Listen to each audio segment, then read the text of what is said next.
World of Warfare presents General MacArthur's Mess-Up in Manila.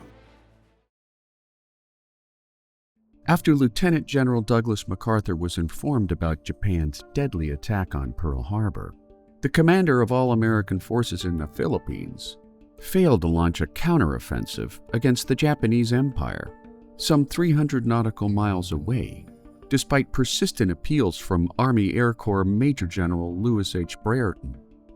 7 hours later, when MacArthur at long last approved an attack on Japan, his orders would come way too late. Despite Brereton's orders to keep his bombers aloft and out of reach from Japanese bombardment, at 12:30 p.m., Brereton's B-17 Flying Fortresses were on the ground at Clark Field, being refueled and loaded with bombs for what he hoped would be an eventual attack against Formosa. In keeping with misfortune and bad timing, 88 Japanese bombers and fighters attacked the airdrome, destroying 12 of Brereton's 17 heavy bombers, while damaging the remaining 5 so severely that no planes were left capable of flight. In MacArthur's defense, his troops in the Philippines were undersupplied and undertrained, yet MacArthur's indecision would ultimately be a costly one when in March of 1942, President Franklin D. Roosevelt ordered MacArthur's evacuation from the Philippines before the island chain's imminent loss to Japanese invaders. And while MacArthur's retreat was a successful one, the same could not be said for some 78,000 American and Filipino troops on Bataan and 11,000 more on Corregidor Island.